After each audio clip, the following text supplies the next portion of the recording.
Operation সিঁদুর কোমর ভেঙে দিয়েছে সন্ত্রাসীদের। পাঞ্জাবের বায়ুসেনা ঘাঁটি, সেখানে প্রধানমন্ত্রী নরেন্দ্র মোদী পৌঁছন। পিঠ চাপড়েই অভিনন্দন জানালেন দেশের বীর সৈনিকদের।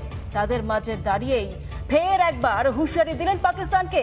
আর মোদীর আদমপুর সফরেই মুখোশ খুলে গেল পাকিস্তানের মিথ্যাচারের। দেখুন।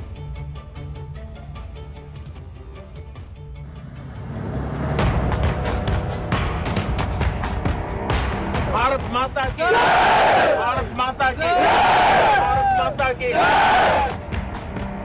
অপারেশন সিঁদুরের পর দেশের সেনার মাঝে প্রধানমন্ত্রী।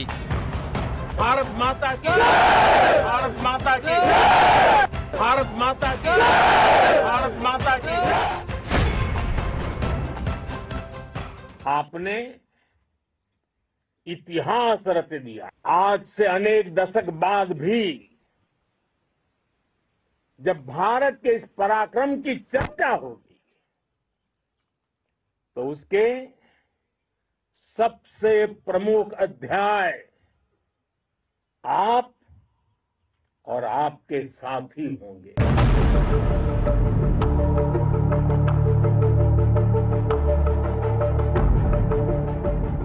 প্রধানমন্ত্রীকে মাঝে পেয়ে জওয়ানরা উচ্ছ্বসিত। भारत माता की, भारत माता की।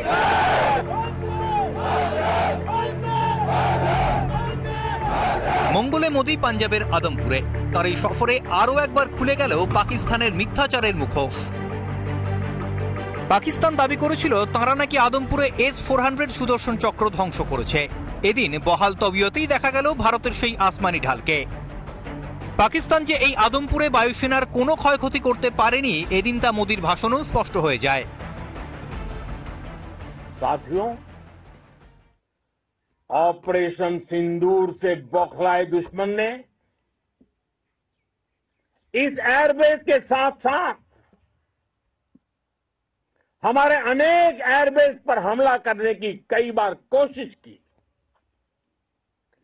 बार बार उसने हमें टारगेट किया, लेकिन पाक के नापाक इरादे हर बार नाकाम हो गए। দেদার মিথ্যাচার, অপপ্রচার, মিথ্যের বেশাতি এসব করেও কোনো লাভ হয়নি। বিশ্বের কাছে প্রতিষ্ঠিত হয়েছে ভারতের বীর সেনার পরাক্রম। দিল্লির মাথা যত উঁচু হয়েছে ততই লজ্জায় মাথা হেঁট হয়েছে ইসলামাবাদের। মোদীর এই আদমপুর সফরের জেরে আরও একবার পর্দা ফাঁস হলো পাকিস্তানের মিথ্যাচারের। রিপাবলিক বাংলা।